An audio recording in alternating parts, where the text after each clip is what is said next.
අයිබෝන් ඔබ සියලුම දෙනාට අපි අද දවසේදී sannivedanaya හා මාධ්‍ය අධ්‍යයනය කියන උසස් පෙළ විෂයෙහි සජීවීව හමුවන පන්තියේ අපි අද නව විෂය නිර්දේශය යටතේ මේ වෙනකොට අපි සාකච්ඡා කරමින් ඉන්නේ 10 වෙනි පාඩම.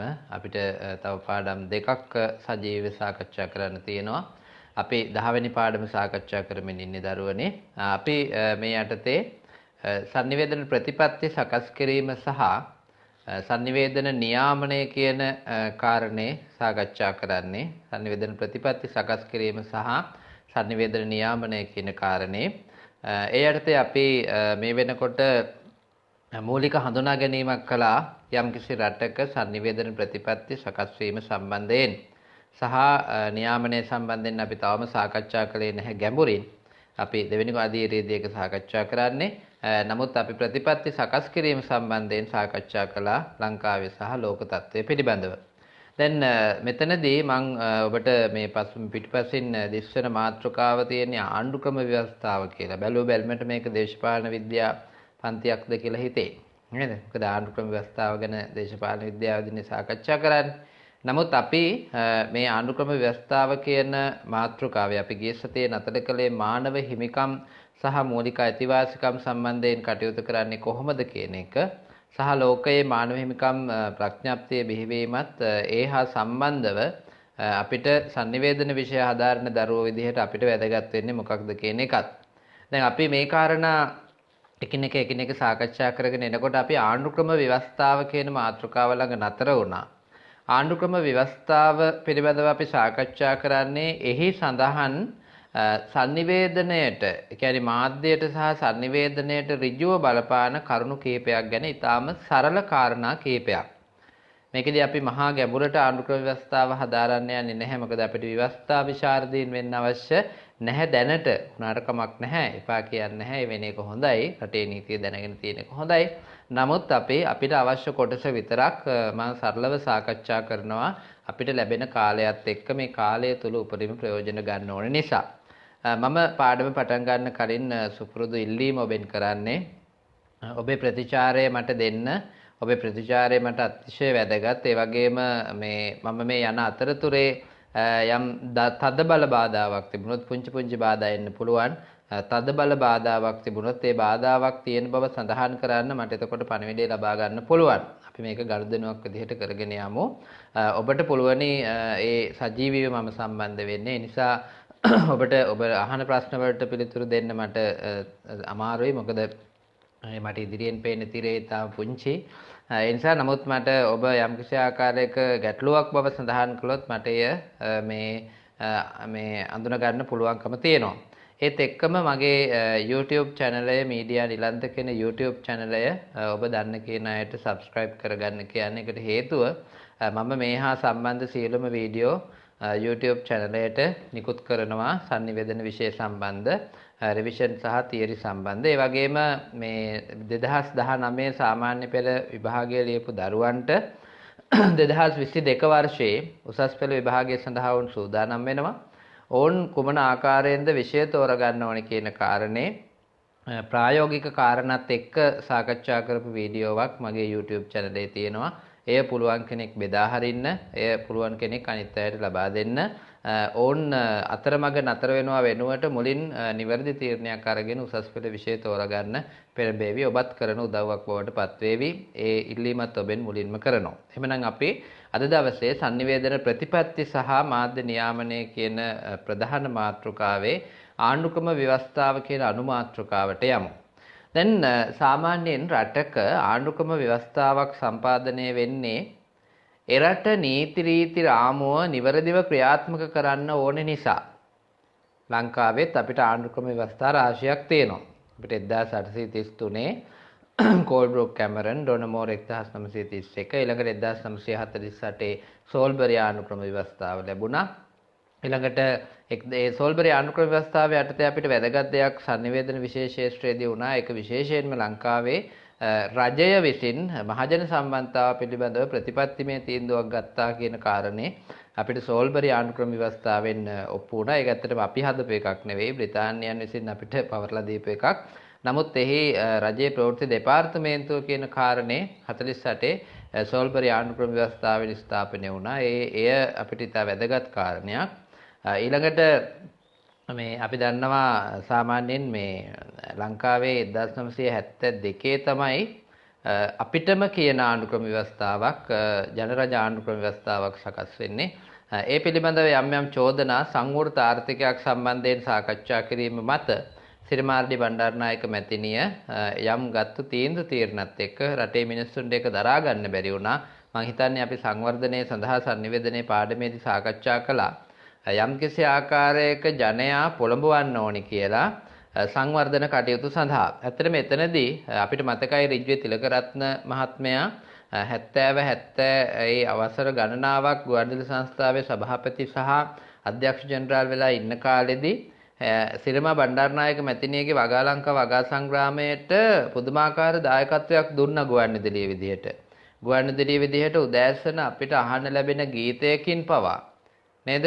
ඈත ගමේ සරු පස පෙරලන්නට මා යනවා හිට උදෑසනි. දැන් ඒ වගේ අපිට ඉතා මිහිරි සහ අපිව පොළඹවන ගොවිය පවා පොළඹවන ස්වරූපයේ ගීත ප්‍රචාරය කරලා වැඩසටහන් ප්‍රචාරය කරලා ඊළඟට 1963 ගුවන්විදුලියේ සන්ධ්‍යා සේවය ආරම්භ කරලා ඒ සන්ධ්‍යා සේවය හරහා මුළු මහත් ශ්‍රී ලංකාවේම වගාව සම්බන්ධයෙන් සහ ගෘහ ආර්ථිකය සම්බන්ධයෙන් විශේෂයෙන් කාන්තාවන් දැනුවත් කිරීම, කාන්තාවන් හරහා පවුලේ ආර්ථිකය ශක්තිමත් කිරීම වගේ දේවල් ගැන පෙළඹවීම කළා ඔය 70 77 කාලෙදී. නමුත් එය මේ අපි ජනතාව විසින් ඒ තරම් බාරගත්තේ නැහැ. ඔවුන් 77 දී විවෘත ආර්ථිකයක් සඳහා 6න් 5ක බලයක් සහිතව ජේ.ආර්. ජයවර්ධන මහත්මයාට බලය දුන්නා. ඔහු ආර්ථිකය විවෘත කළා. අපි මේ සංවෘත ආර්ථිකයේ දා හිටියනම් යම් තාක් දුරකට අද වෙනකොට මේ පත් වෙලා ඉන්න තත්වයේදී ලංකාව අනිකුත් රටවල් අභිබවලා බොහොම ඉදිරියෙන් ඉන්නවා. මම හිතන්නේ දැනටත් යලි කොරෝනා වසංගතය විසින් අපිට කියලා දීලා තියෙන පාඩම තමයි අපේ ආණ්ඩුක්‍රම ව්‍යවස්ථාවෙන්ම මේ අපේ ආර්ථිකය සහ අපේ රට ගැන හිතන්න ඕනේ කියන කාරණේ ඒ පිළිබඳ අදහන යොමුලා තමයි. ඒ ගැන හරි සතුටුයි. නමුත් අපි මේ 1972 ආණ්ඩුක්‍රම ව්‍යවස්ථාව සම්බන්ධයෙන් සාකච්ඡා කළේ. ඊළඟට අපිට දැනට සාකච්ඡා කරන්න තියෙන ආණ්ඩුක්‍රම ව්‍යවස්ථාව දරුවනේ 1978 සම්පාදනය වෙච්ච ආණ්ඩුක්‍රම ශ්‍රී ලංකා ප්‍රජාතාන්ත්‍රික සමාජ තමයි හැඳින්වෙන්නේ. ශ්‍රී ලංකා ප්‍රජාතාන්ත්‍රික සමාජවාදී ජනරජයේ ආණ්ඩුක්‍රම ව්‍යවස්ථාව. ඒක තමයි හැඳින්වෙන්නේ. දැන් එතකොට අපේ ආණ්ඩුක්‍රම ව්‍යවස්ථාව සහ සංවේදනයත් එක්ක අපේ විෂයත් එක්ක තියෙන බැඳීම මොකද? මේක නිවැරදිව අඳුනගන්න බැහැ. මේ කියන විෂය ක්‍රියාත්මක වෙන්නේ රජයේ යම් යම් නීති රාමුවක් රටක මාධ්‍ය පාලනය කිරීම. දැන් අපි මේ ජනමාධ්‍ය සිවුනේ ආණ්ඩුව විදිහට සලකනවා. ජනමාධ්‍යට බලයක් තියෙනවා ලංකාවේ නෙවෙයි ලෝකේ ඕනෑම රටක. සමහර විටක නායකත්වයට බලයට පත් කිරීම සහ නායකත්වය ජනතාවට එපා කරවීම කියන මේ කාරණා පවා ජනමාධ්‍යයට කරන්න පුළුවන් තරමට ජනමාධ්‍ය දැන් ප්‍රබල වෙලා තියෙනවා. ඒ හින්දා අපි ආණ්ඩුක්‍රම ව්‍යවස්ථාවෙන් මාධ්‍ය සම්බන්ධයෙන් sannivedanaya සම්බන්ධයෙන් පවතින නීති රීති තත්ත්වයන් පිළිබඳව උසස් පෙළ හදාරන දරුවෝ විදියට හදාරන්න ඕනේ. ඒ නිසා තමයි මේ පාඩම අපි මේ මාධ්‍ය ප්‍රතිපත්ති සහ නියාමනය කියන ප්‍රධාන මාතෘකාව යටතේ සාකච්ඡා කරන්නේ. දැන් ආණ්ඩුක්‍රම ව්‍යවස්ථාවක් මොකක්ද කියලා අහපුවාම යම්කිසි රටක ආණ්ඩුක්‍රම ව්‍යවස්ථාවක් කියලා කියන්නේ සමකාලීන නීතියේ විධිවිධාන සහ බැඳි රටක පාලනයට සම්බන්ධ නෛතික නීති රීති සමුදායක්. එක්වරටම තේරෙන්නේ නැහැ වෙන්න පුළුවන්. මේකේ බලන්න වචන දෙකක් තියෙනවා. ඉතින් වැදගත් වචන දෙකක්. එකක් තමයි ආණ්ඩුක්‍රම ව්‍යවස්ථාව කියලා කියන්නේ සමකාලීන නීතියේ විධිවිධාන. කියන්නේ සමකාලීන නීතිය කියලා කියන්නේ හේතුව තමයි කොහෙවත් ලෝකේ නීතියක් නැහැ සදාකාලික නීතියක්. කිසිම දෙයක් සදාකාලික නොවන වෙලාවක නේද? සදාකාලික නොව ලෝකේ නේද? අපි මේ ලෝකේ කොහෙවත් සදාකාලික දේවල් හොයන්න බැහැනේ. අනිත්‍යයිනේ සියලු දේ. බුදුදහමට අනුවත් සියලු දේ අනිත්‍යයි. සබා දහමට අනුව අපි අනිත්‍යයි. එතකොට නීතියක් වුණත් ඒක වෙනස් වෙන්න පුළුවන්. ඒ නිසා සමකාලීන කියලා කියන්නේ කලින් කලට එන නීති. මේ දිනවල අපේ රටේ නීති සම්පාදනය වෙන්නේ කොරෝනා කොවිඩ් වසංගතය හා සමගාමීව රාජ්‍ය සේවයේ තියෙන නීති දැන් අද රට අරිනවා. නමුත් අද දවසේදී නීති සාමාන්‍ය නීති රීති නෙවෙයි. උදේ වැඩට යන්න වෙලාව, වැඩට ගිහින් එන වෙලාව, දැන් ඒ බස් රථේ යන විදිහ, ඒ සියල්ල දැන් නීති රීති බවට ඇත්තම ආචාර ධර්මීය විදිහට සකස් වෙච්ච නීති රීති රාමුවක් බවට පත් වෙලා තියෙනවා. ඒක නිරෝධායන නීතිය සම්බන්ධයෙන් අපි මේ දිනවල ටිකක් වැඩිපුර අවධානයට ලක් කළා. කියන්නේ සමකාලීන නීතිය කියලා කියන්නේ අපි මේ කාලයේ මේ කාලවකවානුවේ රටේ පවතින නීතිය. එතකොට ඒ ලෝකේ හැම රටකම ආණ්ඩුක්‍රම ව්‍යවස්ථාවේ තියෙන්න ඕනි සමකාලීන නීතිය. යල්පනපු නීතියක් නෙවෙයි, පහුගිය නීතියක්. ආණ්ඩුක්‍රම ව්‍යවස්ථාවක් කියලා කියන්නෙම ඕනෑම රටක සමකාලීන නීතිය හා බැඳි පාලනය සම්බන්ධ අර නීති රීති පද්ධති. ඒ කියන්නේ රටේ නායකයින්ට, පාලකයින්ට, පරිපාලකයින්ට තමන්ගේ රට පාලනය කිරීම සඳහා, රට මෙහෙයවීම සඳහා නෛතිකව හදලා දීපු ආකෘතියක්, ගයිඩ්ලයින් එකක් ආණ්ඩුක්‍රම ව්‍යවස්ථාව කියලා කියන්නේ. එතකොට රටක ආණ්ඩුක්‍රම ව්‍යවස්ථාවක් තිබීම තුළින් අපි කලින් සාකච්ඡාවකට මතක නම් යම් සමූහයක් ගත්තොත්, සමූහ sannivedanaye සමූහයක් ගත්තොත්, ඒ සමූහය ඇතුලේ තීරණ ගන්න යම් ක්‍රියාපටිපාටියක් තියෙන්න ඕනේනේ. නැත්තම් ඒ සමූහය කඩා වැටෙනවා කියලා අපි සාකච්ඡා කරානේ. අපි රටම සමූහයක් විදිහට ගත්තොත් ඒ රට කඩා නොවැටි රට පවත්වාගෙන යන්න නම් තීරණ ගන්න ක්‍රමවේදයක් තියෙන්න ඕනේ. ඒ සඳහා ආණ්ඩුක්‍රම ව්‍යවස්ථාව අතිශය වැදගත් කාරණයක් බවට පත් වෙනවා. ලංකාවේ දැනට පවතින ආණ්ඩුක්‍රම ව්‍යවස්ථාව 1978 ප්‍රජාතාන්ත්‍රික සමාජවාදී ජනරජයේ මේ ආණ්ඩුක්‍රම ව්‍යවස්ථාව හඳුන්වන්නේ එහෙමයි. ශ්‍රී ලංකා ප්‍රජාතාන්ත්‍රික සමාජවාදී ජනරජය. ඔක්කොම තියෙනවා. ශ්‍රී ලංකා ප්‍රජාතාන්ත්‍රිකයි සමාජවාදී ජනරජයක් කියලාත් කියනවා. දැන් ඒ ඔක්කොම කියනවා. කොහොම හරි අපි අවසානයේ තේරුම් ගන්න මේ ප්‍රජාතන්ත්‍රවාදයට මුල් තැන දීපු, එහෙම පදනමකින් හදපු ආණ්ඩුක්‍රම ව්‍යවස්ථාවක්. එතකොට මේකේ 10 වෙනි වගන්තියේ ඉඳලා 14 වෙනි වගන්තිය දක්වා. එතකොට 10 14 වගන්ති 4ක් තිස්සේ තා පැහැදිලිව දක්වන්නේ මූලික මිනිස් අයිතිවාසිකම් නැත්නම් මූලික අයිතිවාසිකම් ගැන.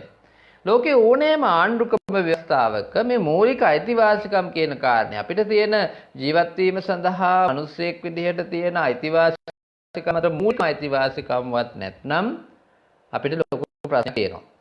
ඒ නිසා ආණ්ඩුක්‍රම ව්‍යවස්ථාවකින් අපි කරන්න ඕනේ ඒ මූලික අයිතිවාසිකම් ටික අපි සම්පාදනය කරලා දෙන්න ඕනේ, නීතිගත කරලා දෙන්න ඕනේ.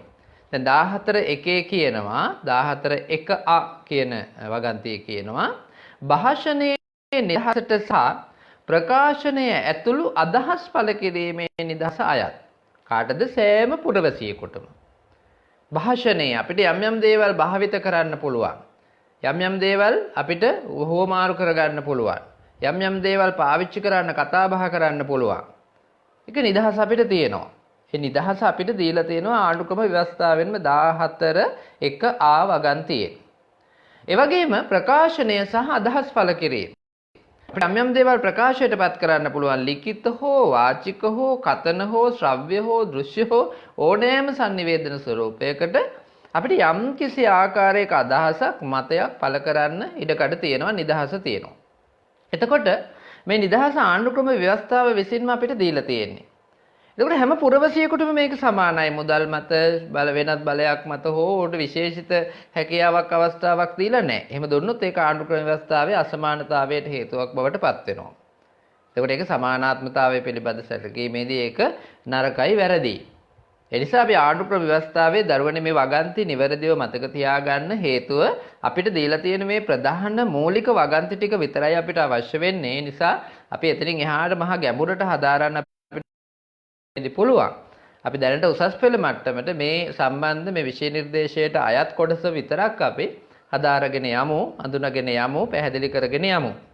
දැන් 14a කියන එකේ කියනවා භාෂණයේ නිදහසට සහ ප්‍රකාශනය ඇතුළු අදහස් පළ කිරීමේ නිදහසට හැමෝටම හිමිකම තියෙනවා. එහෙනම් ඕනම කෙනෙකුට, මට, ඔබට, අපි හැමෝටම ඒ හිමිකම තියෙනවා. එතකොට දැන් එහෙම නිදහස දීලා අපිට භාෂණයේ, ප්‍රකාශනයේ අදහස් පළ කිරීමේ නිදහස දීලා මේ ආණ්ඩුක්‍රම ව්‍යවස්ථාව විසින්ම එය යම් සීමාවකට බඳුන් කරනවා. රටවල මාධ්‍යයට සහ sannivedakayiන්ට උපරිම නිදහස දීලා ඒ රටවල් අපේ වචනින් කිව්වොත් අපි ඇනගත්තා. ඒ කියන්නේ අපි රටවල් ඇනගත්තා. මොකද මාධ්‍යයට නිදහස දුන්නාම මාධ්‍යයේ ඉන්නෙත් මිනිස්සු. මාධ්‍යයේ ඉන්නෙත් පෘථග්ජන මිනිස්සු. ඔවුන් ආශාවන් එක්ක, ඔවුන්ගේ බලාපොරොත්තු එක්ක, ඔවුන්ගේ මුදල් එක්ක, ඔවුන්ගේ මුදල් ලැබීම එක්ක, ඔවුන්ගේ පුද්ගලික මතවාදයන් එක්ක, ඔවුන්ගේ හිතෛෂීන්ගේ යහ පැවැත්ම සඳහා ඒ සමාජය යහපත වුණත් ඔවුන්ගේ හිතෛෂීන්ගේ යහපැවැත්ම සඳහා මාධ්‍ය කටයුතු කරන්න පුළුවන්. මාධ්‍ය සුද්ධවන්තයෝ නෙවෙයි. මාධ්‍යවල ඉන්නෙත් අපේ සමාජෙම ඉන්න මිනිස්සු. මාධ්‍යයට යන්නේ අපේ සමාජෙම ඉන්න මිනිස්සු. නේද? මාධ්‍යයේ ඉහළ ඉඳලා පහළට හැමෝම මේ සමාජෙම ජීවත් වෙන අය. සමාජය නරක වෙලා නම් මාධ්‍යත් නරක වෙලා තමයි. මාධ්‍ය විසින් සමාජය නරක කළා කියලා සමහරු කියනවා. නමුත් මාධ්‍යයයි සමාජයයි දෙකම නරක වෙලා නම් නරක වෙලා තමයි. නේද? එතකොට දැන් මේ මාධ්‍ය තුල ඉන්න අයට ඕනවට වඩා නිදහස දුන්නොත්, ඔවුන්ගේ නිදහස සීමා රහිත විදිහට දුන්නොත් රටට හානියක් වන නිසා 15(1) සහ 15(2) වගන්ති වලින් නැවත මොකද කරන්නේ? මේක සීමාවක් දානවා. ඒ කියන්නේ අර 14 වගන්තියෙන් දීපු භාෂණයේ ප්‍රකාශනයේ අදහස් පළ කිරීමේ නිදහස සීමා කරනවා. පුද්ගලයන් විදිහට අපිට මාධ්‍යයට sannivedana ආයතන හෝ sannivedana කටයුතු වල නිරත මාධ්‍යවේදීන් මේ හැමෝටම. දැන් එතකොට මේ නිදහස අපි සීමා කරන්නේ කොහොමද? මෙන්න බලන්නකෝ. 15(1) 13 වන ව්‍යවස්ථාවේ 5 වන සහ 6 වන අනු ව්‍යවස්ථා වලින් ප්‍රකාශයට පත් කොට ඇති මූලික අයිතිවාසිකම් භුක්ති විඳිය හැක්කේ. ඒ කියන්නේ අපි කලින් කියපු මේ භුක්ති විඳින්න පුළුවන් අයිතිවාසිකම් විදිහට අපි පෙන්නපු දේවල් භුක්ති විඳින්න පුළුවන්. රාජ්‍ය ආරක්ෂාව තහවුරු කිරීම පිණිස නීතියෙන් නියම කරනු ලැබිය හැකි සීමා කිරීම වලට යටත්ව පමණයි. තාම බරපතල ඊටාම සරල නමුත් බරපතල කාර්යය. සරලයි මේ කියන කාරණේ. හැබැයි මේක ඉතා බරපතල දෙයක්. හේතුව යම් sannivedanayak තුලින් රටක ආරක්ෂාවට බලපෑමක් වෙනවා නම් මහජන ආරක්ෂාව, ජාතික ආරක්ෂාවට නේද යම්කිසි බලපෑමක් වෙනවා නම් එතනදී ආණ්ඩුක්‍රම ව්‍යවස්ථාවේ අර දීලා තියෙන භාෂණයේ ප්‍රකාශනයේ අදහස් පළ කිරීමේ නිදහස සීමා කරනවා. සීමා කළ යුතුයි. නැත්නම් රටක් විදිහට අපිට කවත්ව ගන්න බැහැනේ. ඒ නිසා සීමා කළ යුතුයි. ඒ නිසා අපි මේ ආණ්ඩුක්‍රම ව්‍යවස්ථාව තුලම දීපු නිදහස ආණ්ඩුක්‍රම ව්‍යවස්ථාව තුලම සීමාවට ලක් කරලා තියෙනවා. එහෙනම් ඒක සීමා කරන්න ප්‍රබලම හේතුව තමයි රටේ ජාතික ආරක්ෂාව කියන කාරණය. ඒ අනුව ව්‍යවස්ථාවේ කාර්ය සඳහා නීතිය කියලා කියන්නේ මහජන ආරක්ෂාව පිළිබඳ තත්කාලීන නීතියට සාධන නියෝගات ඇතුළත්. ඔන්න දැන් අපිට මේ කාලේ තේරුම් ගන්න ලේසිම තැනක් මේ තියෙන්නේ. බලන්න මේකේ මොකද්ද කියන්නේ කියලා. මේක කියනවා අර නීතිය කියන දෙයට දැන් ආණ්ඩුක්‍රම ව්‍යවස්ථාවෙන් ස්ථාවරව 19 වෙනි ව්‍යවස්ථා සංශෝධනය ලංකාවට ආවනේ. ඒ හරහා අපිට යම් මේ තොරතුරු පිළිබඳ අපිට මේ යම් අයිතියක් ලැබුණා කියලා අපි කියනවානේ. ඒ පිළිබඳ විවිධ වාද විවාද මතවාද තිබුණා. කොහොම නමුත් ඒක සම්මත වුණා. එහි ඍණාත්මක ලක්ෂණ අපි භුක්ති විඳින්මින් ඉන්නවා. ධනාත්මක ලක්ෂණ තියෙන අතරේ ඍණාත්මක ලක්ෂණ අපි භුක්ති විඳින්මින් ඉන්නවා. 20 වෙනි වස්තා සංශෝධනයක් ගේනවයි කියලා කිව්වා. නමුත් ගෙනාවේ නැහැ. නේද? යම් තීන්දුව ගැනීමේදී පවා මේ අපි යම් ආකාරයක බලපෑමකට ලක්ලා ඉන්නවා 19 වෙනි වස්තා සංශෝධනය හරහා. දැන් අපි අර ස්ථාවරව පවතින ආණ්ඩුක්‍රම ව්‍යවස්ථාවේ පවතින නීති වලට අමතරව తాවකාලිකව කලින් කලට අදාළ වන යම් නීති මේ දිනවල කොරෝනා වසංගතයෙන් අපි මුදව ගන්න රට මුදව ගන්න රජය යම් තීන්දුව తీරන ගන්නවා. නීතිමය තීන්දුව తీරන ගන්නවා. ඒවා තත්කාලයේ පවතින නීති රීති. දැන් අපි මීට කලින් අහලා නැහැනේ නිරෝධායන ඇඳිරි නීතිය කියලා එකක් නේ. දැන් ඇඳිරි නීතිය කියන වචනේ අපි අහලා තියෙනවා. හදිසි නීතිය, ඇඳිරි නීතිය, ඒ සියලු දේවල් අපේ නීති රාමුව ඇතුලේ තියෙනවා. අපි අපිට අත්දැකලා තියෙනවා. නමුත් නිරෝධායන ඇඳිරි නීතිය කියන කාරණේ අලුතින් අපි අහන්න පටන් ගත්තේ. දැන් එතකොට මේ දේවල් පවත්නා තත්කාලයේ තියෙන අවශ්‍යතා මත රජය යම් තීන්දුව తీරන ගත්තාම ඒ නීති රීති වලට පවා අර මූලික මානව හිමිකම් යටත් වෙනවා. අපි මූලික අයිතිවාසිකම් භාෂණයේ ප්‍රකාශනයේ අදහස් පළ කිරීමේ නිදහස තියෙනවයි කියලා කිව්වට ඒ කාලේ තියෙන නීති අවශ්‍යතාවත් එක්ක එක වෙනස් වෙන්න පුළුවන්. ඊළඟට දරුවනේ මේ 15 වන ව්‍යවස්ථාවේ 12 වන අණු ව්‍යවස්ථාවේ සහ 13 වන ව්‍යවස්ථාවේ 1 2 අණු ව්‍යවස්ථා වලින් 14 වෙනි ව්‍යවස්ථාවෙන් කියපු අපි කලින් කිව්වා 14 වෙනි ව්‍යවස්ථාවෙන් මේ භාෂණයේ ප්‍රකාශනයේ අදහස් පළ කිරීමෙන් නිදහස තියෙනවා කියලා. ඒ 14 වෙනි ව්‍යවස්ථාවෙන් කියපු දේවල් 15 වෙනි ව්‍යවස්ථාව විසින් නැවත මූලික අයිතිවාසිකම් භුක්ති විඳින්න කොන්දේසි ටිකක් දාලා තියෙනවා. මේ කොන්දේසි ටික අපි අඳුනගෙන යන්න ඕනේ. ඒ කොන්දේසි වලට හේතු තියෙනවා. ඒ කියන්නේ මේ මූලික අයිතිවාසිකම් පිළිබඳ 14 වෙන වගන්තිය ක්‍රියාත්මක වෙන්න ඕනේ මේවට යටත්ව. මොනවද හේතු? 1. රාජ්‍ය ආරක්ෂාව සහ රටේ යථාපැවැත්ම තහවුරු කිරීම පිණිස. ඒ කියන්නේ රජයේ රටේ යම්කිසි ආරක්ෂාවක් ඕන වුණොත් රජයට රටට යම්කිසි ආරක්ෂාවක් ඕන වුණොත්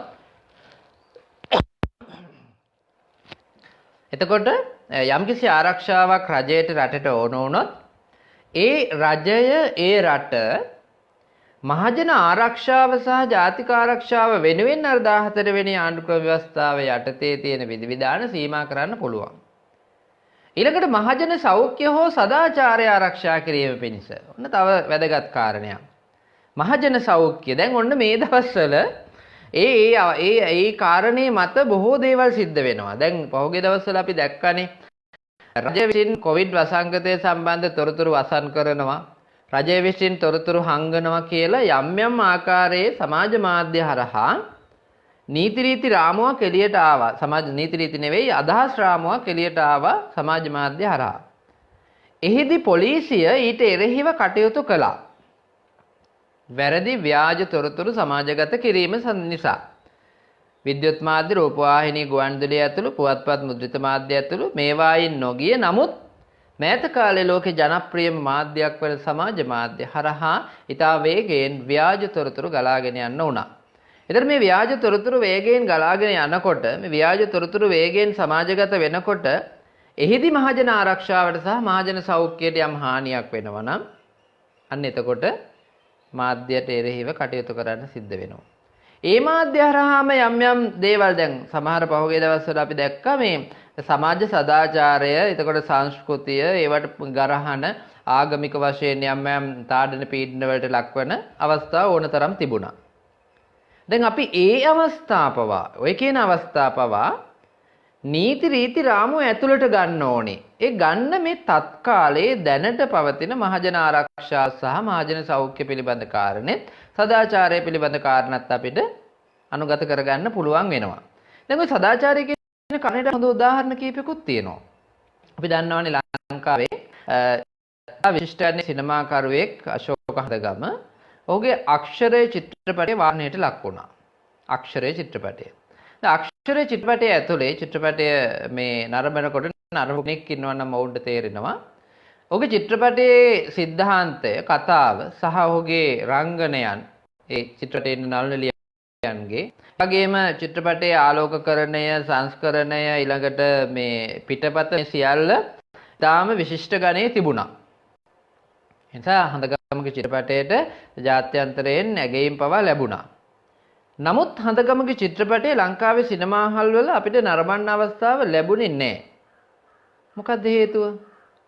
ප්‍රකාශනයේ අදහස් පළ කිරීමේ නිදහස තිබුණා. මව සහ දරුවා අතරේ, පිරිමි දරුවා අතර ලිංගික ආකර්ෂණයක් තියෙන බව මනෝවිද්‍යාත්මකව යම් සාධක සහිතව සනාථ කරලා තියෙනවා. නමුත් එය ප්‍රස්තුත කරගෙන ඒ හරහා එය නිරූපණය වෙන ආකාරයේ ප්‍රකාශනයක් ලංකාවේ සදාචාරයට නොගැලපෙන නිසා එය රැඟුම් පාලක මණ්ඩලය විසින් විවේචනයට බඳුන් කළා සහ එය වාරණයට ලක් කළා. එතකොට දැන් අපි දන්න කතන්දරය ගිල්ලෙන මාළුව චිත්‍රපටයේ වාරණයට ලක් වුණා. නේද? දැන් මේ වගේ චිත්‍රපට ඊළඟට සමහර ගීත සමහර අපි දැක්කා රජ FM කියලා නාලිකාවක් තිබුණා. දැන් රන්වන් FM කියන නාලිකාව ඒ කාලේ රජ FM. රජ FM නාලිකාවම තහනම් කරනවා. සොනාලි අක්කගේ වැඩසටහනක් තිබුණා හවසට 2ට විතර වගේ. ඒකේ වෛද්‍යවරයෙක් ලෙස මේ නිවේදිකාව කටයුතු කරනවා. ඊටාම පහත් ගණයේ ප්‍රශ්න, බොළඳ ගණයේ ප්‍රශ්න, අවර ගණයේ ප්‍රශ්න මේ නිවේදිකාවට යොමු කරනවා. නිවේදිකාව පිළිතුරු දෙනවා. බොහෝ දෙනෙක් මේක අහන්න පටන් ගත්තා. මොකද මේ කුණුහරුප අහන්න අපේ අය කැමති නිසා. රජ FM වාරණයට ලක් කළා. සදාචාරාත්මක ප්‍රශ්නමත්. එතකොට අදහස් ප්‍රකාශනයේ නිදහස අර සදාචාරයේ මත සීමා වෙන්න පුළුවන්. ඒක ආණ්ඩුක්‍රම ව්‍යවස්ථාවේම 15 වෙනි ව්‍යවස්ථාවෙන් දක්වලා තියෙනවා. ඊළඟට දරුවනේ අපිට අන්‍යයන්ගේ අයිතිවාසිකම් බෙදින්නත් බෑ. අපිට රටේ වනන්න පුළුවන් අනුන්ගේ නහය ළඟින් කෙලවර වෙන්න ඕනේ. ඒ කියන්නේ අපිට මගේ අයිතිවාසිකම් රකින්න කියලා අනිත් අයගේ අයිතිවාසිකම් විනාශ කරන්න බෑ. මට ජීවත් වෙන්න ඕනේ කියලා මට තව කෙනෙකුගේ ජීවිතයට හානි වෙන දේවල් කරන්න බෑ. ඒ මොනොත් හොරුත් නේද? හොරකම් කරන අය. හොරකම් කරන අය සාධාරණීකරණය වෙනවනේ. නේද? අර ජෝන් වෙල් ජෝන් වගේ. ජෝන් පාන් රාත්තලක් හොරකම් කරන්නේ නේ. එතකොට ඒකෙදි ඒ ජෝන් වෙල් ජෝන් මේ පුළුවන් නම් මේ හොයලා බලන්න කියවන්න. දැන් ඒ හරහා අපි වර්තමානෙත් එක්ක සාකච්ඡා කරනකොට අද දවසත් එක්ක හොරෙකුට කියන්න පුළුවන් මං මේ එතනම හොරෙක් කියන එක හොඳද නරකද කියන එක මන් දන්නේ නැහැ. ඒ විඳපු අයගෙන් සමාවිල් වෙනවා. එහෙම වැරදියට කියුණා නම් මේ හොරු වර්තමානයේ හොරු හිතන්න පුළුවන් අපිට ඉතින් ජීවත් වෙන්න සල්ලි නැහැ. තියෙන කෙනෙක්ගෙන් හොරකම් කරගත්තට කමක් නැහැ. මූලික අයිතිවාසිකමක් ජීවත් වෙන එක කියලා. එහෙම කියන්න බෑ. එහෙනම් මූලික අයිතිවාසිකම අදහස් ප්‍රකාශනයේ නිදහස, ඊළඟට භාෂණයේ නිදහස මේ සියල්ල වෙන කෙනෙකුගේ අයිතිවාසිකම් වලට බාධා නොවන විදිහට වෙන්න ඕනේ. පහුගිය දවස්වල හඬපට ප්‍රශ්න ආවනේ. හඬපට. මේ හඬපට හුටපට ASCII අපිට යම් නීතියක් පොඩි එළියට එන්න පටන් ගත්තා. කසුකුසුවක් එන්න පටන් ගත්තා නේ. ඒක තමයි කෙනෙකුගේ අවසරයකින් තොරව Tamanට කතා කරන තව කෙනෙකුට පටිගත කරන්න බෑ. මගේ හඬ මම කතා කරනකොට තව කෙනෙකුට පටිගත කරන්න අයිතියක් නැහැ. දැන් මේ හඬපටේ තියෙන තොරතුරු භාවිත කරනවද නැද්ද කියන එක වෙනම නීතියක් යටතේ සාකච්ඡාවට බඳුන් වෙන්න ඕනේ. නීතිමය විදුලි සංදේශන ආයතන හරහා ඒ හඬපට පොලිසිය හෝ රහස් පොලිසිය හෝ ඒ නීතිමය ආයතන ලබා ගන්න එක වෙනම දෙයක්. නමුත් මට පුද්ගලිකව මට තව කෙනෙකුගේ හඬපටයක් නීතිය ඇතුලේ මට පටිගත කරන්න බෑ කියන කාරණේ මතු වුණා පහුගිය හඬපට හොටපට ඇතුලේ නේද? දැන් ඔබට මතකයි ඔය මේ සමහර ආයතන වල අපි සේවයක් ගන්න කතා කරනවා විදුලි බල මණ්ඩලයට, බැංකුව වලට, සමහරලාට ඔය ඩයලොග් ආයතනයට අරගෙන පැය දෙකක් විතර අපි ඉන්න ඕනේ ලයින් එකේ නේ.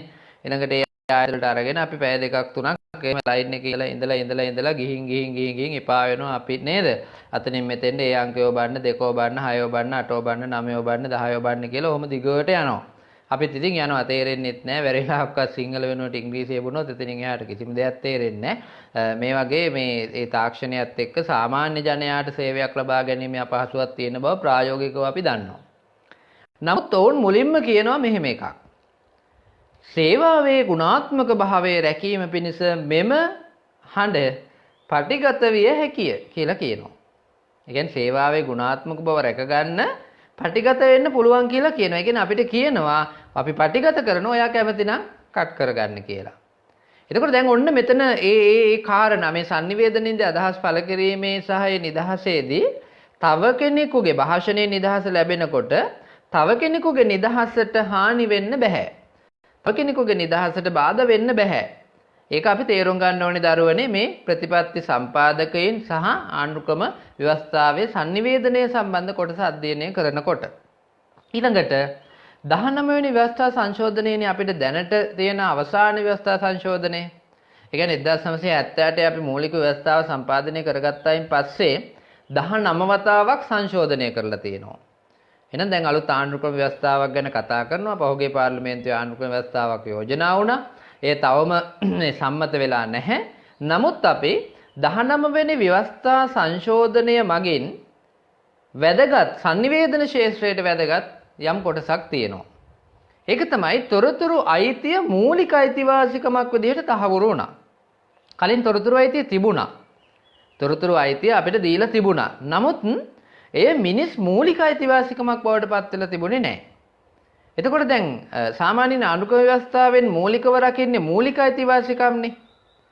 මූලික අයිතිවාසිකම් රකින්නකොට තොරතුරු පිළිබඳ අපිට තියෙන අයිතිය මූලික අයිතිවාසිකමක් බවට පත් කරපු ගමන් එය නීතියෙන් පිළිගන්නා දෙයක් බවට පත් වෙනවා සහ අපිට තොරතුරු දැන ගැනීම සම්බන්ධයෙන් තියෙන අයිතිය ටිකක් ශක්තිමත් වෙනවා. නැත්නම් බලවත් වෙනවා. එimhe බලවත් වුණාම ශක්තිමත් වුණාම අවසානයේදී පොදු ජනයට මිනිස්සුන්ට පුරවැසියට තොරතුරු පිළිබඳ යම් ශක්තියක් එනකොට ඔවුන් ශක්තිමත් වෙනවා හැම අතින්. එහෙනම් මේ 19 වෙනි ව්‍යවස්ථාවේ මේ කොටස සම්බන්ධයෙන් අපිට යම් ධනාත්මකව හිතන්න වෙනවා ආණ්ඩුක්‍රම ව්‍යවස්ථාවේ අපේ විෂයට අනුව අපේ විෂයට අදාළව. දැන් ඔබ නරඹන ඉන්න ගමන් යම් ගැටලුවක් තියෙනවා නම් මට එය සඳහන් කරන්න. විශේෂයෙන් මේ බාධක තියෙනවාද කියන එක මට ටිකක් දැනෙනවා අඩුයි. මම උගන්වන්න යනවා. දරුවනේ ඔබ රැඳිලා ඉන්න අය මට පොඩි සඳහනක් කරන්න සහ මේ ඔබ මේ නරඹනවා නම් මේ මට පොඩි ශක්තියක් එනවා ඔබේ පොඩි අර මෙහෙම එකක් දුන්නත් නේ. ඒ නිසා එහෙම එකක් දුන්නාම මට මේ බලනවා කියන කාරණේ එනවා. ඒ නිසා ඒ ඉල්ලීමත් ඔබෙන් කරනවා. ඔබේ මිතුරන්ට බලන්න මේක ෂෙයා කරන්න කමක් නැහැ.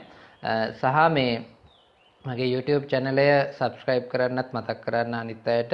හේතුව ඒ හරහා ඔබට මේ sannivedana විෂයට අදාළ වීඩියෝ සියල්ල නරඹන්න පුළුවන්කම තියෙනවා සහ 2019 සාමාන්‍ය පෙළ ලියපු දරුවන්ට උසස් පෙළ විභාගය සඳහා විෂයන් තෝරා ගැනීමේදී විශේෂයෙන් පොදුවේ විෂයන් තෝරා ගැනීමේ ප්‍රායෝගික ගැටලු සහ sannivedana මාධ්‍ය අධ්‍යයනයේ සම්පූර්ණ විෂය නිර්දේශයම ආවරණය වෙන පරිදි පැහැදිලි කිරීමක් ඔබට ගන්න පුළුවන් මීඩියා නිලන්ත කියන මේ YouTube channel එක හරහා ඔබට ඒ සඳහා subscribe වෙන්න පුළුවන්. ඒක පොඩ්ඩක් මතක තියාගන්න සහ දැනුවත් කරන්න.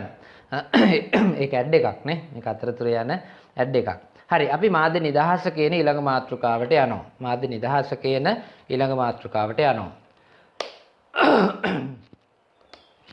දැන් මාධ්‍ය නිදහස කියන කාරණේ දැන් මේක මේ මානව මූලික අයිතිවාසිකමක් බවට පත් වෙන්නේ කොහොමද? මාධ්‍ය නිදහස කියන කාරණේ මාධ්‍ය නිදහස ඇත්තටම මේ මාධ්‍යවේදීන්ට විතරක් ලැබුණ දෙයක්ද? මාධ්‍යකරුවන්ට මාධ්‍ය ආයතන වලට විතරක් ලැබුණ දෙයක්ද? නෑ. අපි මාධ්‍ය නිදහස ග්‍රාහකයාගේ පැත්තෙනුත් විමර්ශනය කරන්න ඕනේ දුවේ පුතේ. ග්‍රාහකයාගේ පැත්තෙන් අපේ පැත්තෙන්. කියන්නේ මාධ්‍ය නිදහසට අයිති අපිට තියෙන කොටස. ඒ කියන්නේ ඔවුන්ට කැමති දේවල් දෙන්න නිදහස තියෙනවා වගේම අපිට අපි කැමති දේවල් ගන්නත් අකමැති දේවල් ප්‍රතික්ෂේප කරන්නත් අපිට නිදහස තියෙනවා. ඒ නිසා මේ මාධ්‍ය නිදහස ඒ පැති දෙකෙන්ම අපි සාකච්ඡා කරන්න ඕනේ. මේ අපි ඉන්නේ 10 වෙනි පාඩමේ sannivedana ප්‍රතිපත්ති සහ නියාමනය කියන පාඩමේ යටතේ තමයි මාධ්‍ය නිදහස කියන කාරණේ අපි මේ සාකච්ඡා කරන්නේ. දැන් පුද්ගල නිදහස, පුද්ගලයෙකුට තියෙන නිදහස පිළිගත්තානේ. හැම පුද්ගලයෙකුටම ලෝකයේ එක සමාන නිදහසක් තියෙනවා, ජීවත් වෙන්න නිදහසක් තියෙනවා නේද? එදිනෙදා කටයුතු කරන්න නිදහසක් තියෙනවා, අදහස් ප්‍රකාශනයේ නිදහසක් තියෙනවා. අපේ 14 වෙනි අවස්ථාව සංශෝධන 14 වෙනි වගන්තියෙන් 78 ආණ්ඩුක්‍රම ව්‍යවස්ථාවක පිළි අරගෙන තියෙනවා. එතකොට මේ පුද්ගල නිදහස තව දුරටත් දිගු වෙලා මොන නිදහසක් බවටද පත් වෙලා තියෙන්නේ? මාධ්‍ය නිදහසක් බවට පත් වෙලා තියෙනවා. අපිට ඒකෙන් යමක් කියනවා. මොකද්ද? මාධ්‍ය කියලා කියන්නේ පුද්ගල අවශ්‍යතා වෙනුවෙන් කටයුතු කළ යුතු දෙයක්. පුද්ගල අවශ්‍යතා තමයි පස්සේ කාලයක සමාජ අවශ්‍යතා බවට පත් වෙන්නේ. එතකොට මාධ්‍ය කටයුතු කරන්න ඕනේ පුද්ගල අවශ්‍යතා සඳහා. ඒ කියන්නේ වක්‍රව සමාජ අවශ්‍යතා සඳහා. එතකොට මේ මාධ්‍යයට දෙන නිදහස පුද්ගල නිදහසේ දිගුවක්. පුද්ගල නිදහස දීලා තිබුණා. ඒ තවදුරටත් දිගු කරලා මාධ්‍යට නිදහසක් දෙනවා. එහෙනම් මාධ්‍යට නිදහස දුන්නම පුද්ගලයාට කොහොමද තියෙන වාසිය? මොකද්ද ලැබෙන වාසිය? මොකද්ද ලැබෙන දේ? එතකොට අර විද්‍යුත් මාධ්‍ය, මුද්‍රිත මාධ්‍ය, එහෙමත් නැත්නම් නව මාධ්‍ය, එහෙමත් නැත්නම් සමාජ මාධ්‍ය මේ කුමන ආකාරයේ හෝ මාධ්‍යකින් කටකතා, කේලම්, කැලෑපත්තර වගේ අවිධිමත් sannivedana මේකට ඍජුව අයිති වෙන්නේ නැහැ. ඒවා නීතිමය රාමුවේ තියෙන ඒවා නෙවෙයිනේ. නමුත් පුවත්පත, සංගරා, පොත්පත්, ගුවන්විදුලිය, රූපවාහිනිය, අන්තර්ජාලය තුල තියෙන නව මාධ්‍ය, සමාජ මාධ්‍ය, Facebook, Twitter, WhatsApp, Imo, Viber, Instagram වගේ මේ වගේ සමාජ මාධ්‍ය. ඒතර මේ සමාජ මාධ්‍ය භාවිතයත් අපේ ප්‍රකාශනයේ නිදහසට අයිති. එතකොට දැන් මේ කියන්නේ දරුවනේ මාධ්‍ය නිදහස කියලා කියන්නේ පුද්ගලයෙකුට ලැබිච්ච නිදහස ආණ්ඩුක්‍රම ව්‍යවස්ථාවෙන්ම දීලා තියෙන ස්ථාපිත කරලා තියෙන නිදහස තවදුරටත් දිගු කරලා මාධ්‍යයට නිදහස දුන්නා ඔයාලා කැමති දෙයක් වාර්තා කරන්න කැමති විදිහට වාර්තා කරන්න කියලා.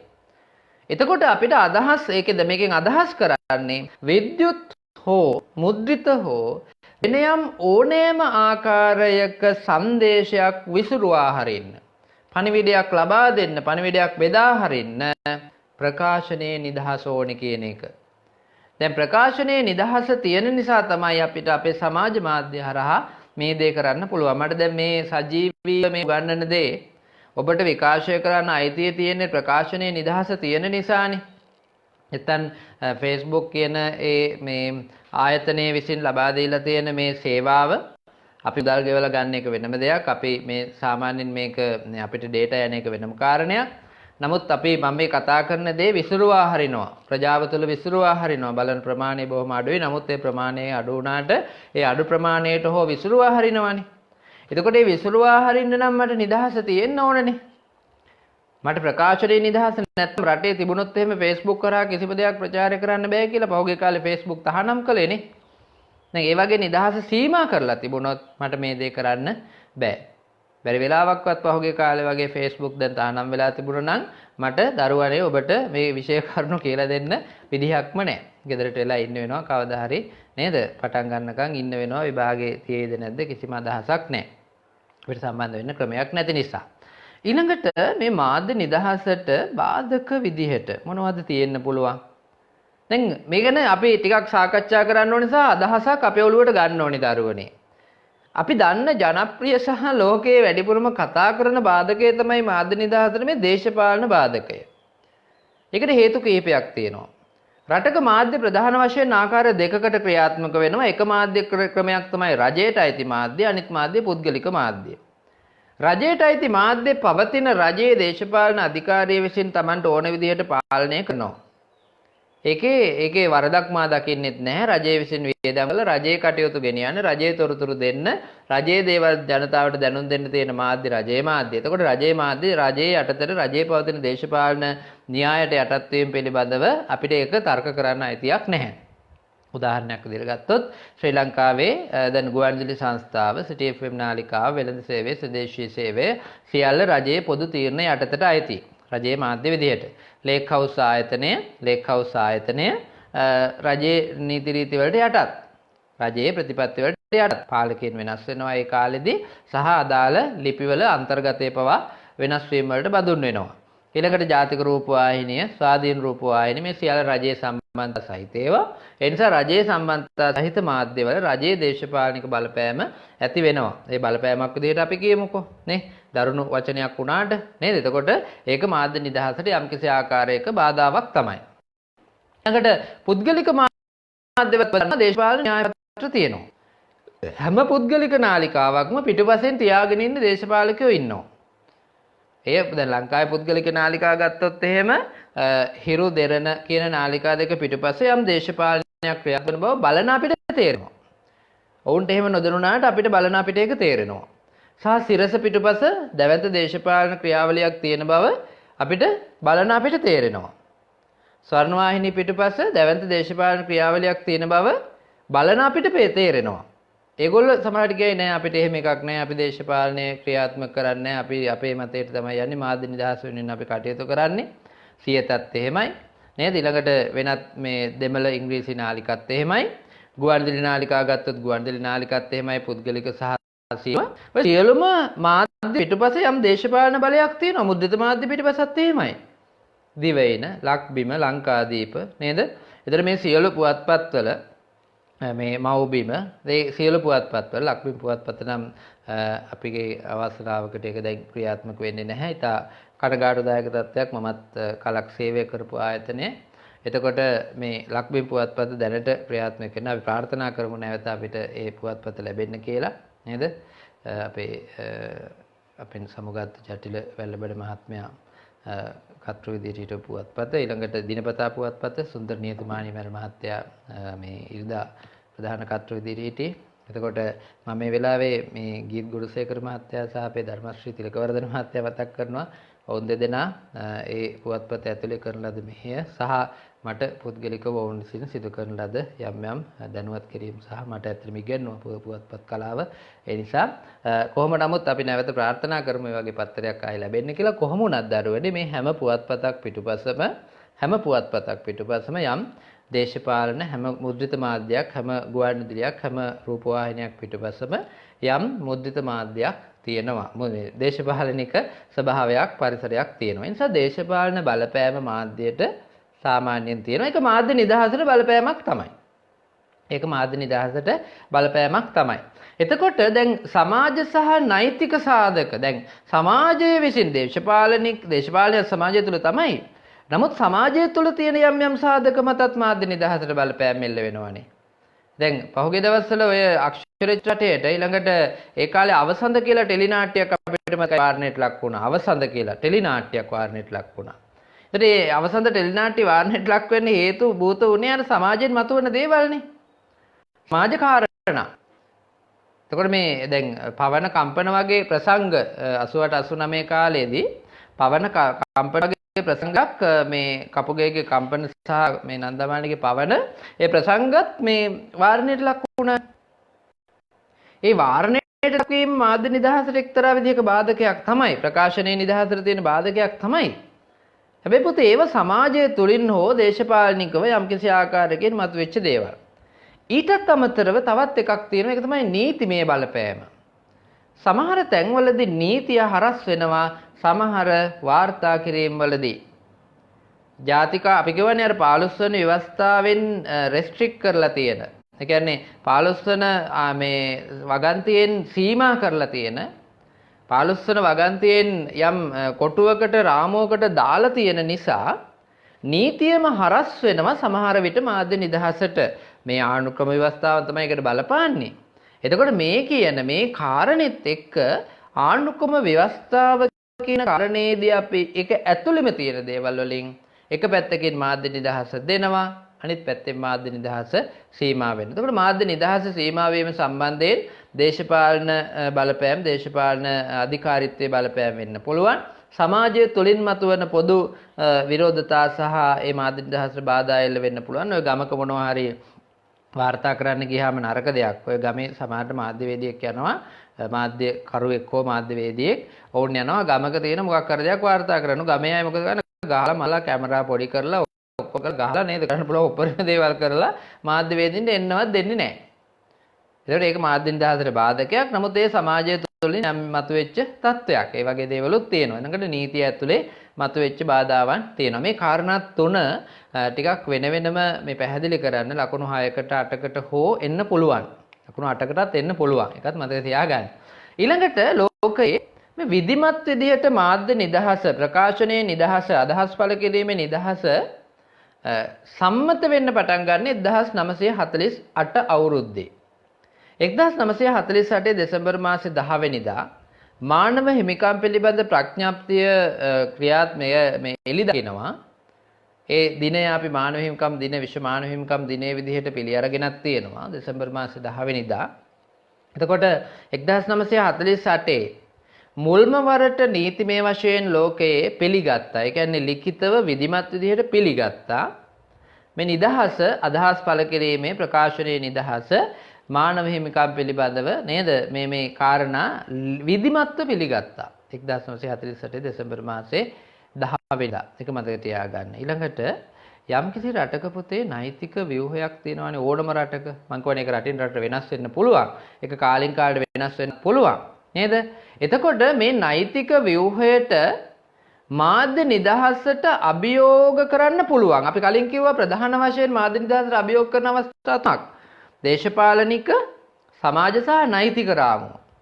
දැන් නෛතික රාමුවට අර මාධ්‍ය නිදහසට බලපෑම් කරන්න පුළුවන් යම් අවස්ථාවල හැබැයි අර මූලික පදනම අර මූලික අයිතිවාසිකම් යටතේ භාෂණයේ ප්‍රකාශනයේ තියෙන නිදහස ඒ නිදහසට හානි වෙන විදිහට නීතියටවත් බලපෑම් කරන්න බෑ කියන එකයි මේ කියන්නේ. එතකොට මෙතන පොඩි ගැටීමක් තියෙනවා. නිශ්චිතව අපිට තහවුරු කරගත නොහැකි. කොතනද හරිම ඉර අපිට කරන්න පුළුවන් දේවල් මොනවද කරන්න බැරි දේවල් මොනවද කියලා හරියටම මේ ප්‍රකාශනයේදී ඉරක් ගහන්න හරි අමාරුයි දරුවනේ. අපි මේක තේරුම් ගන්න ඕනේ. පවත්නා තත්කාලයේ පවත්නා නීති රීති අනුව තත්කාලයේ පවත්නා තත්වයන් අනුව වෙනස් වෙන්න පුළුවන්. එතකොට යම්කිසි රටක පවතින මාධ්‍ය නිදහසට නීතිමය රාමුව ඇතුලේ බාධාවක් එල්ල කරාට එය වටපිටින් පරිසරයෙන් කරන බාධාවක් වුණාට අර මූලික අයිතිවාසිකම් සම්බන්ධ මූලික කරුණු වලදී නීතිමය රාමුව සකස් වෙන්න බලපාන මූලික කොන්දේසි පිළිබඳව නීතිය ඊටාම තදින් ජනතාවගේ පැත්ත ගන්නවා. ඊළඟට අපි මතක් කරගන්න ඕනේ තව කාරණා කීපයක් තියෙනවා මේ යටතේ. දැන් මාධ්‍ය නිදහස අපිට ලබා දෙන්නේ මොනවද? මාධ්‍ය නිදහස මගින් අපිට ලැබෙන ප්‍රධාන වාසි මොනවද? එතකොට අපි ප්‍රජාතන්ත්‍රවාදී සමාජයක ජීවත් වෙනවා නම් ප්‍රජාතන්ත්‍රවාදී සමාජයක් කියලා කියන්නේ පුතේ මගේ අදහස් රජය පාලනය කරන රජයටත් ලබා දිය හැකි මට ඉතා කැමැත්තෙන් මගේ යෝජනා චෝදනා සියල්ල සමාජයට රජයට යොමු කරන්න පුළුවන් මේ හැමෝගෙම කැමැත්ත මත මේ පාලනයට නතු වෙන රටක්නේ. අපි එහෙමනේ කියන්නේ අපි ඍජු ප්‍රජාතන්ත්‍රවාදය නැති වුණාට අපි කැමති 225 දෙනෙක් යවලා තියෙනවා. ඒ 225 දෙනා විසින් රට පාලනය කරනවා. එතකොට මෙහිදී ප්‍රජාතන්ත්‍රවාදය තමයි ක්‍රියාත්මක වෙන්නේ. එතකොට මේ ප්‍රජාතන්ත්‍රවාදී සමාජවල ග්‍රාහකයා ඒ කියන්නේ අපි ඒ කියන්නේ සංදේශය ලබන කෙනා අපි ලබන තොරතුරු අපිට ලැබෙන අදහස් අපිට ලැබෙන දේවල් මොකක් හරහාද ලැබෙන්නේ? මාධ්‍ය හරහා, sannivedanaya හරහා. එතකොට sannivedanයෙන් මාධ්‍ය හරහා අපිට ලැබෙන තොරතුරු කොහොම වෙන්න ඕනේද? දැන් මේ මාධ්‍ය නිදහස ලැබුණාම අපිට තියෙන වාසියක් මේ කියන්නේ. ඒක තමයි එකිනෙකගෙන විවාදයට ලක්කොට එකඟ වන හෝ විරුද්ධ ප්‍රකාශ කිරීමේ හැකියාව අපිට ලැබෙන ඕන තියෙන කාරණේ. දැන් මහත්මා ගාන්ධිතුමා එක වෙලාවක කියනවා Tamanගේ ගෙදර ඉදිරිපස දොරයි පිටිපස දොරයි ඇරලා තියන්න. මොකටද? ගෙදරට එන ඕන කෙනෙකුට එන්න දෙන්න ඕන දෙයකට එන්න දෙන්න පිටිපස දොර ඇරලා තියන්න එපා දේවල් වලට යන්න. දැන් ඔය කියන්නේ අපේ මනස පිළිබඳවනේ මනස විවෘතව තියාගන්න.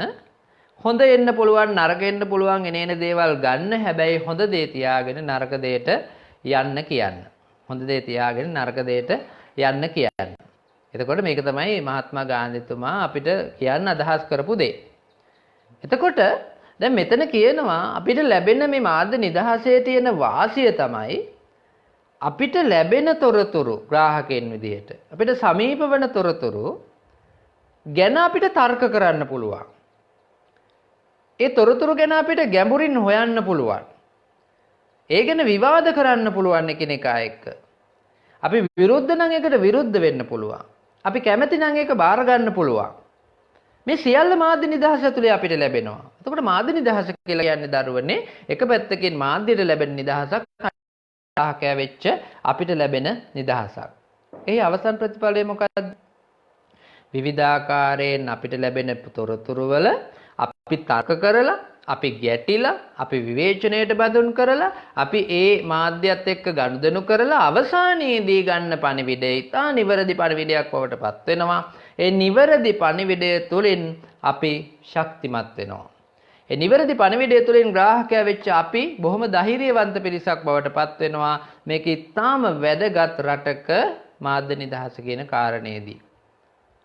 දැන් මම කියපු කාරණේ තේරුම් නැත්නම් ආයෙ වීඩියෝ බලන්න පුළුවන් ඔබට. දැන් පන්තියක නම් මම නැවත මේක පැහැදිලි කරනවා. නමුත් මේ කාලයත් එක්ක ලොකු සටනක් කරන්නේ.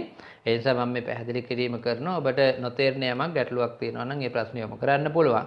මම ආයෙත් ඔබෙන් ඉල්ලනවා මාව නරඹන ඔබට දරුවනේ පොඩි ඔබේ මොකක් හරි දෙයක් සඳහන් කරන්න හොඳ හෝ නරක හෝ මොකක් හරි කියලා.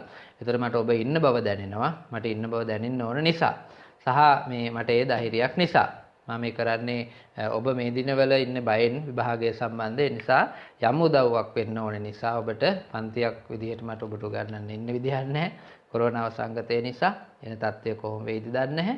ඒ නිසා අපි ඔබත් එක්ක මේ ගනුදෙනු කරන්නේ තොරතුරු. එතකොට මගේ පන්තියට එන මගේ දරුවන් කීප දෙනා ඉන්නේ. ඒ කීප දෙනා සහ මගේ දරුවන් නොවන වෙනත් දරුවන් මේක නරඹනවා වෙන්න පුළුවන්. ඔබෙත් ප්‍රතිචාර මට දෙන්න. එතකොට ඒ සම්බන්ධයෙන් මේ විෂය කරුණු සම්බන්ධයෙන් අපි සාකච්ඡා කරන්නේ ඍජුවම උසස් පෙළ විභාගයේ ඉලක්ක කරගෙන. ඍජුවම උසස් පෙළ විභාගයේ ඉලක්ක කරගෙන. ඊළඟට මේ මාධ්‍ය නිදහසේදී තවත් එක දෙයක් අපි සාකච්ඡාවට බඳුන් කරන්න ඕනේ දුවේ පුතේ. Taman අභිමත දේ පමණක් ඒකපාර්ශවීයව කරන්න බෑ නිදහස තිබුණාට. මම කැමති දේ විතරක් මාධ්‍ය හරහා දෙන්න බෑ. මම කැමති දේ මාධ්‍යෙන් දෙන්න පුළුවන් නම් ඒක නිදහසක් එයාගේ. නමුත් අනිත් කෙනාගේ නිදහසට ඒක බාධාවක්නේ. දැන් මම කැමති දේ කියලා අනිත් අයට දැන් උදාහරණයක් විදිහට අදහස් ප්‍රකාශනයේ නිදහස විදි තියෙනවා මේ ඕනෑම විදිහකට. එතකොට මට පුළුවන් ද මට සම්පූර්ණ නිරුවත් වෙලා මහා මාර්ගය ඇවිගෙන යන්න ගල් ගහනවා. එතකොට ඒ සමාජයට කරන හානියක් නේද? මට ඕනේ මම කැමති මේක මගේ අයිතිය කියලා අනිත් අයගේ සීමාව පනින්න බෑ. අනිත් අයගේ මානව හිමිකම් උල්ලංඝනය කරන්න බෑ. එහෙනම් අපි ලෝකය දිහා බලන්න ඕනේ මගේ අයිතිවාසිකම කියන ඒකපාර්ශවීය පැවැත්මෙන් නෙවෙයි. ඇතර මාධ්‍ය නිදහස ඒකපාර්ශවීයව sannivedakayeකුට ඕනෑම දෙයක් දෙන්න දීපු බලයක් නෙවෙයි. ඒ සඳහා දීපු දෙයක් නෙවෙයි. යාට ආයුධයක් විදිහට දීලා නැහැ. ඒක මාධ්‍ය තේරුම් ගන්න ඕනේ. එය අනිවාර්යයෙන්ම ග්‍රාහකයා පැත්තට නැඹුරු වෙන නිසා එය මාධ්‍ය විසින් ග්‍රාහකයා පිළිබඳ ඉතා ගැඹුරින් හිතලා හැමෝටම ගැළපෙන විදිහට හැමෝගෙම නිදහසට සීමාවක් ඇති නොවන විදිහට හැමෝගෙම නිදහස ආරක්ෂා වෙන විදිහට කටයුතු කළ යුතුයි. මේක කියනවා Taman අභිමත දේ පමණක් ඒකපාර්ශවීයව ග්‍රාහක ලෝකයට නැඹුරු කිරීම වෙනුවට බහුපාර්ශවික ස්වභාවයකින් යොමු කිරීම මාධ්‍ය නිදහසේ අපේක්ෂා විය යුතුයි. එන මාධ්‍ය නිදහසේ අපේක්ෂා වෙන්නේ එක පැත්තකට විතරක් තොරතුරු දෙන නිදහසක් ගැන නෙවෙයි. ග්‍රාහකයටත් ගැළපෙන කැමැති ඔහුට යෝග්‍ය වෙන තොරතුරු දෙන්න මාධ්‍ය තේරුම් ගන්න ඕනේ. මාධ්‍යකරුවන් මාධ්‍යවේදීන් තේරුම් ගන්න ඕනේ. පස්සේ කාලෙක ලෝකයේ තාක්ෂණය දියුණු වෙන්න ගත්තනේ. අපි දන්නවා ලෝකයේ ඔය මාධ්‍ය පිළිබඳව ඉතිහාසය ගත්තාම ගුටෙන්බර්ග්ගේ මුද්‍රණ යන්ත්‍රය නිර්මාණය වීම ජනමාධ්‍ය ස්ථාපිත වීමේ මූලික පදනමක් සහ නිෂ්පාදනයක් බවට පත් වුණා තාක්ෂණයේ.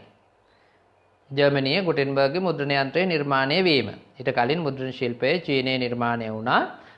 එතකොට සායලුන් විසින් යම් උත්සාහයන් ගත්තා කඩදාසි සහ ඒ මුද්‍රණ කාර්ය කටයුතු කරන්න. නමුත් මුද්‍රණ යන්ත්‍රය ගුටෙන්බර්ග් නිර්මාණය කිරීමත් එක්ක sannivedana තාක්ෂණයේ ටික ඊළඟට අපි දැක්කා සැමුවල් මෝස් සංඥා ක්‍රමය හොයා ගන්නවා, ග්‍රැහැම් බෙල් දුරකථනය හොයා ගන්නවා, ඊළඟට ගුග්ලියල්මෝ මාකෝනි ගුවන්විදුලිය හොයා ගන්නවා, ඊළඟට රූපවාහිනිය මේ ජෝන් ලොගී බෙයාඩ් විසින් නිර්මාණය කරනවා.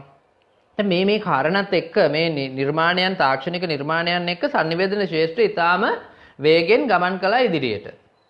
මෙහි උච්චය බවට පත් වෙනවා චන්ද්‍රිකා තාක්ෂණය සහ ඉන්පසු මේ පරිගණක තාක්ෂණයත් අන්තර්ජාල තාක්ෂණයත් කියන මේ සියල්ල එකට මුහු වුණාම දැන් අපිට සමහර දේවල් වර්තමානයේ වෙනකොට මාධ්‍ය නිදහස කොයි තරම් දුරට මේක හානිකර තත්වයකට ගිහින් තියෙනවද කිව්වොත් සමාජ මාධ්‍ය සහ මේ අන්තර්ජාලය ආශ්‍රිත දේවල් රාජ්‍ය පාලනය කියන සීමාවෙන් ඔබට ගිහින් රාජ්‍ය පාලනය කියන සීමාවෙන් එහාට ගිහින් රජයට පාලනය කළ නොහැකි තත්වයකටපත් වෙලා නීතිය ඇතුලේ රාමුව ඇතුලේ පාලනය කරන්න බැරි තත්වයකට දැන් සමාජ මාධ්‍යපත් වෙලා. එතකොට දැන් තාක්ෂණික දියුණුවත් එක්ක තාක්ෂණයේ විසරණයත් එක්ක සමහර නීති වලින් ඔබට ගිහින් අපේ අය යම් දේවල් කළා. පහුගිය කාලේ අපි දැක්කනේ Facebook සහ සමාජ මාධ්‍ය තහනම් කළා. හැබැයි තහනම් කළාට අපේ අය ඒවා භාවිත කළේ නැද්ද? භාවිත කළා. කොහොමද භාවිත කළේ? දාගත්ත VPN නේ. එතකොට මේ තාක්ෂණිකව ලෝකය තුල sannivedana ශාස්ත්‍රයේ ඇතිවෙච්ච මේ දැවැන්ත වෙනස විපර්යාසය නිසා සමහර වෙලාවකට අර මාධ්‍ය නිදහස අයාලේ යන්න පටන් ගත්තා. මාධ්‍ය නිදහස රටට සමාජයට හානිකර විදිහට භාවිත වෙන්න පටන් ගත්තා. සරලව කිව්වොත් පාලනයෙන් තොරව කිසි කෙනෙකුට පාලනය කරන්න බැරි විවිධාකාරයේ තොරතුරු ගලණයක් දැන් මේ තාක්ෂණය නිසා සිද්ධ වෙනවා. ඒ නිසා මාධ්‍ය නිදහස නූතන තාක්ෂණයත් එක්ක අපි එක්ව සාකච්ඡා කළ යුතුයි. ඊළඟට දරුවනේ නව මාධ්‍ය ජාල විදේශ sannivedana ක්‍රම ඒ සියල්ලම එක්ක සමාජ මාධ්‍ය මේ නව මාධ්‍ය සහ සමාජ මාධ්‍ය කියන භාවිතයන් එක්ක දැන් අපි තොරතුරු ගොඩක් වෙලාවට මේ ජාතික කියන මට්ටමේ නැහැ. ජාත්‍යන්තර මට්ටමට ගිහින් තියෙන්නේ. ඒකට ලෝකයේ ජාතික ලංකාවට විතරක් අපි තොරතුරු දෙනවා කියලා නෑ. දැන් මගේ මේ Facebook පාඩම ලෝකේ ඕන තැනක ඉඳලා අහන්න පුළුවන්. අහන්න නැති එක වෙනම දෙයක් නේ. නමුත් අහන්න පුළුවන්. ඒ කියන්නේ අන්තර්ජාලය හරහා ලෝකය දැන් එකක් බවට පත් කරලා ගෝලීයකරණය කියන කාරණේට ලොකු උදව්වක් දීලා. දැන් එතකොට මේ මාධ්‍ය නිදහස අර දේශපාලනික මතවාද දැන් අපි සාමාන්‍යයෙන් කියන්නේ දේශපාලනික මතවාද මාධ්‍ය හරහා එනවා කියලානේ. නේද? හැබැයි මේ දේශපාලන මතවාද වලට ඒගොල්ලන්ට පාලනය කළ නොහැකි විදිහට දේශපාලන අධිකාරියට පාලනය කළ නොහැකි විදිහට නීතිමය අධිකාරීන්ට පාලනය කළ නොහැකි විදිහට දැන් මාධ්‍යකරණය ජාත්‍යන්තරකරණය වෙලා නිදහසත් එක්ක ජාත්‍යන්තරව තොරතුරු ලබා දෙන්න පුළුවන්කම තියෙනවා. BBC ප්‍රංශ පුවත් සේවය Reuters නේද AFP දැන් ඒ වගේ ලෝක ව්‍යාප්ත මාධ්‍ය ජාලවල තොරතුරු ලබා දෙන අය ලංකාවේ ඉන්නවා. හැම රටකම ඉන්නවා. ඒ තොරතුරු ලබා දෙන්න දැන් ඒ ඉස්සර වගේ මහා ලොකු නීතිමය බාධා නැහැ. ඔවුන් සතු තාක්ෂණික උපකරණ හරහා ඔවුන්ට ක්ෂණිකව ඒ තොරතුරු දෙන්න පුළුවන්. සජීවීව වුණත් ඔවුන්ට ඒ තොරතුරු දෙන්න පුළුවන්. දැන් එතකොට අපි තේරුම් ගන්න ඕනේ කාරණේ මාධ්‍ය නිදහසයි මේ තාක්ෂණික දියුණුවයි කියන දෙක දැන් එකිනෙක ගැටෙන්න පටන් අරගෙන ඇත්තට මාධ්‍ය නිදහස සමාජයට හානි කර වෙන්න පටන් අරගෙන මේක අපිට විචාරාත්මකව ලියන්න පුළුවන් වෙන්න ඕනේ දරුවනේ. අපි මේ පිළිබඳව නැවත රිවිෂන් පන්තිවල සාකච්ඡා කරමු. අපිට පන්ති පටන් ගන්න පුළුවන් වෙයි කියලා අපි හිතනවා. අපි එහෙම වුණොත් සාකච්ඡා කරමු. මම පොඩි විරාමයක් ගන්නවා පැයකට පස්සේ. මොකද මේ වැඩසටහන අප්ලෝඩ් වෙනකොට පැයකට වැඩිය ටිකක් ස්ලෝ වෙන හින්දා අපි විනාඩි 2-3ක විවේකයකින් පස්සේ නැවත අපි හමු වෙනවා මේ නීතිය ප්‍රතිපත්ති සම්පාදනය සහ මාධ්‍ය ප්‍රතිපත්ති සහ මාධ්‍ය නියාමනය කියන පාඩමේම තවත් අනු පාඩමක් අරගෙන. එහෙමනම් විනාඩි කිහිපයකින් නැවත අපි හමු වෙමු.